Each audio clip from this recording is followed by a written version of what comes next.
We all love running trail cameras through the summer. I don't think there's any question about that, but to run them effectively and efficiently is an evolution. I can honestly look back over the last 10 years and say that I've done a lot of things wrong, and I was definitely probably wasting some time. But the great thing is that we all evolve and become better over time. And we've learned a lot of things over the last 10 years. And honestly, I can say today that we're doing a whole lot of things right. And we want to help you shorten your learning curve with summer trail cameras. So in this video, we're gonna cover all of our tips, tactics, strategies that we've learned over the years by running 100 plus cameras for 24/7, 365. So let's go.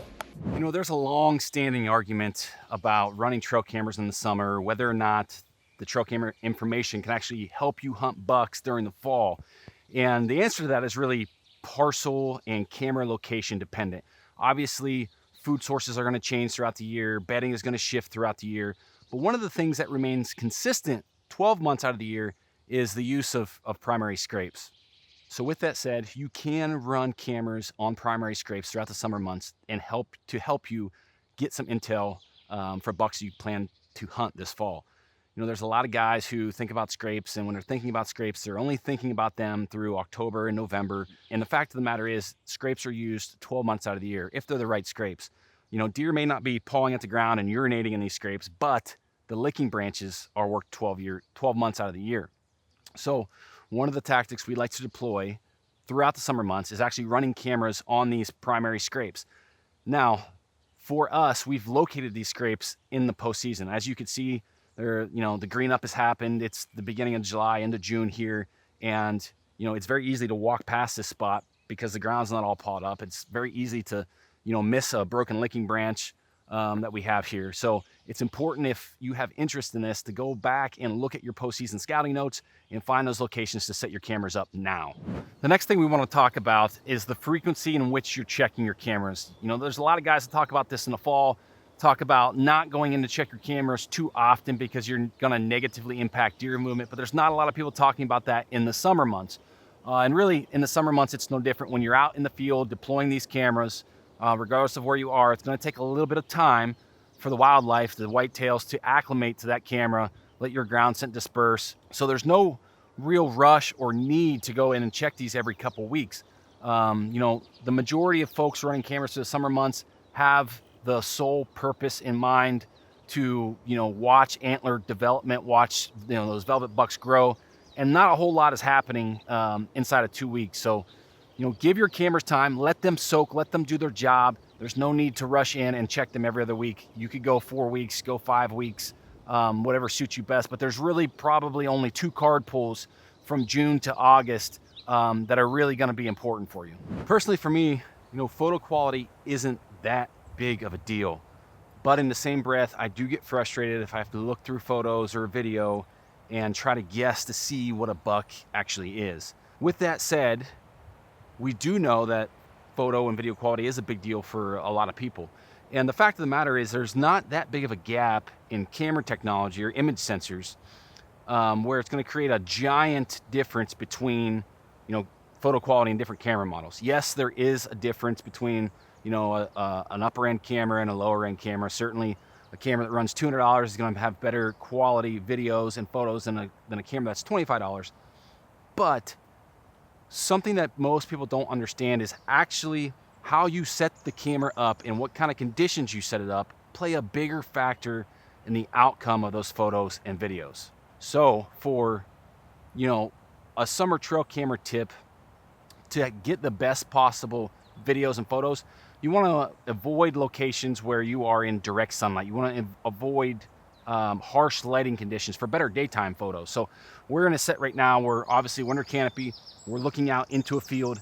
This is where the camera has to be, but this would be considered a harsh lighting environment where the light metering system on this camera is going to read dark, and more than likely some of this stuff during the day is going to be overexposed because of the sun condition. For better nighttime photos, you want to try to implement as much background inside the flash range of that camera as possible.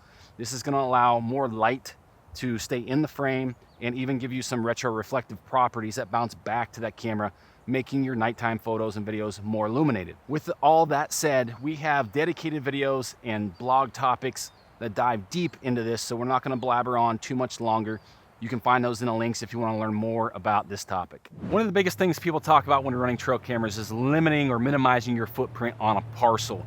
And that's starting to change a little bit with the mass acceptance and social acceptance of cellular devices. There's more and more people running these, and it's really a one time in and kind of forget about them if they're set up correctly. But for the people that are using standard regular SD card cameras, minimizing your footprint is still a big deal, not only in the fall, but also in the summertime. Again, this goes back to the main goal of running summer trail cameras is gathering inventory of your local deer herd, watching antler development. So there's no real need to go back and push into bedding, even though bedding is going to shift throughout the year, food sources are going to shift throughout the year, and those bucks may not even be on that parcel. There's no need to go back into the bedding and really put pressure on those areas and on those deer. You can accomplish every single one of those goals of collecting inventory, watching antler development on field edges, on the edge of food sources, inside corners of bean fields. So minimizing your footprint is a big deal, not only in the fall, but also during the summer months when you're running trail cameras. We all hate false triggers.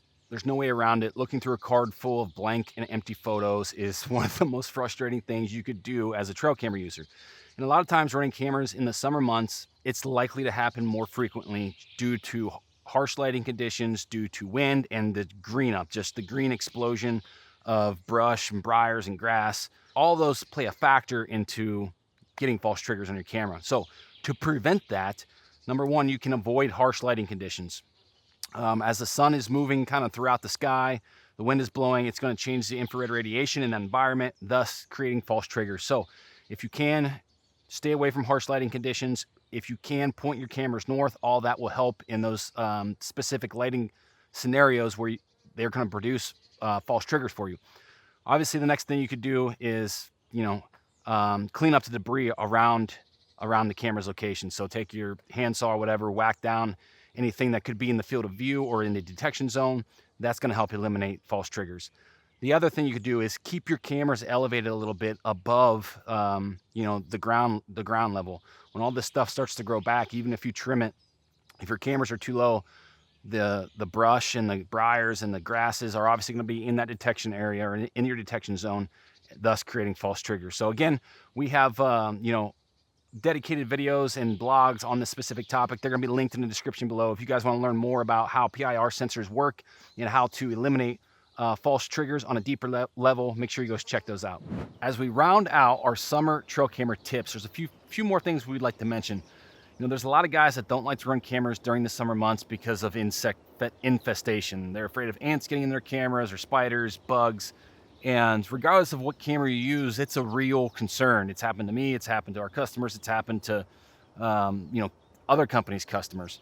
So one of the things that we've started doing several years ago was the use of permethrin. A lot of guys are using this on their clothes or on their gear to keep mosquitoes, ticks, horse flies off of them while they're scouting in the summer.